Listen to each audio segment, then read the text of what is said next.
நபி அவர்கள் ரமலான் காலகட்டத்தில் இஅ்திகாஃப் இருப்பாங்க.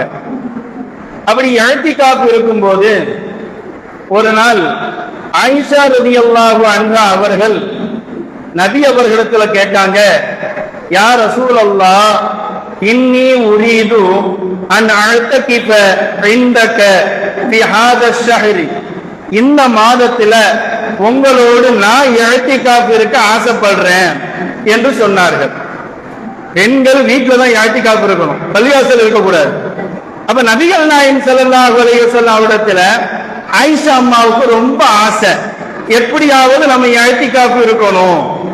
அப்போ ஒரு பெண் மனைவி கேட்டு கணவர் மறுக்க கூடாது, மறுத்தா அது என்ன விளைவுன்னு சொல்லி ஒவ்வொரு கணவருக்கு தெரியும். ஒரு மேஜிக் நடந்துச்சு, ஒரு மேஜிக். அந்த மேஜிக் ஷோல ஒரு கிளாஸ் டம்ளர்ல தண்ணிய ஊத்தி இப்படி இப்படி சொல்லி மறைச்சு ஒரு கர்ச்சீப் எடுத்தான்.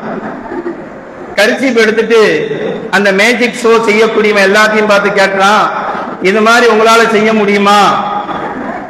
உடனே ஒருவர் எந்திரிச்சாரு, நீ என்னப்பா பெரிய மேஜிக் செய்யற, ஒரு கிளாஸ் தண்ணீர்ல ஒரு கர்ச்சீப்பை மட்டும் எடுத்திருக்க, எங்க வீட்டம்மா ஒரு சொட்டு கண்ணீர் வடிச்சு ஒரு பட்டுப்புடவை எனக்கு வாங்கிடுவான். அப்படிப்பட்ட எங்க மனைவிக்கு முன்னாடி இந்த மேஜிக் ஷோவே கிடையாதப்பா. அந்த அளவுக்கு கணவன் மனைவி அண்டர்ஸ்டாண்டிங். கணவன் கேட்டால், கணவனிடத்தில் மனைவி கேட்டால் அது எப்படி கொண்டு போகணும். பள்ளிவாசலாம் இஅ்திகாஃப் இருக்கக்கூடாது. ஆயிஷா ரலியல்லாஹு கேட்டாங்க. அப்ப ரசூல் ஸல்லல்லாஹு அலைஹி வஸல்லம் காதுல சொன்னாங்க, ஏமா இந்த ஒரு வருஷம் மட்டும் நீங்க என் கூட இஅ்திகாஃப் இருங்க அப்படின்ட்டாங்க. பெண்கள் என்ன பிரச்சனை தெரியுமா, அவளோட இன்னும் 10 மனைவிமார்கள் இருக்கிறாங்க, தான் மட்டும் உட்கார்ந்தா என்ன ஆயிரும், பிரச்சனை ஆயிரும் சொல்லி ரசூல் ஸல்லல்லாஹு அலைஹி வஸல்லம் வெளியே போய் ஒழு செஞ்சு வரக்குள்ளையும் இந்த அம்மா ஒவ்வொரு ஆண்டியும் சொல்லி 10 மனைவிமார்களும் பள்ளிவாசல் உட்கார்ந்து இருக்கிறாங்க. 10 மனைவிமாரும் உட்கார்ந்து இருக்கிறாங்க. நபி அவர்கள் சொன்னாங்க, மெனக்கெட்டு காதுல, அம்மா தயவு செய்து நீங்க மட்டும் வாங்க, இந்த ஒரு வருஷம் மட்டும் வாங்கன்னு சொன்ன பிறகும் ஆயிஷா அம்மா இத்தனை பேரை கூப்பிட்டு வச்சிருக்காங்களே, ஏன் ஆயிஷா இப்படி செஞ்சீங்க அப்படின்னு கேட்டா, ஆமா இன்னைக்கு நீங்க சொல்லிட்டு போறீங்க, நாங்க வீட்டோட நாங்களே 10 பேர் இருக்கோம், நாளைக்கு அந்த சண்டைக்கு வருவாங்களே அப்படின்னு அவங்க பதில் சொல்லுவாங்க.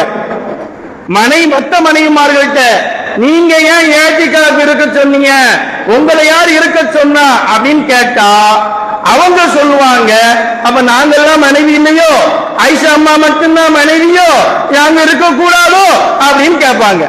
இப்ப என்ன செய்ய ரசூல் ஸல்லல்லாஹு அலைஹி வஸல்லம் அவர்களுக்கு, கணவன்மார்களே இந்த யுக்தியை நீங்க என்ன செய்யுங்க, கையாளுங்க, இந்த யுக்தியை கையாளுங்க. என்னன்னா ரசூல் ஸல்லல்லாஹு அலைஹி வஸல்லம் 2 பேர்த்தையும் தடுக்க முடியாது. நேரா வந்தாங்க, இந்த வருஷம் நான் இஅ்திகாஃபே இருக்கலம்மா, இந்த வருஷம் நான் இஅ்திகாஃபே இருக்கிறேன்.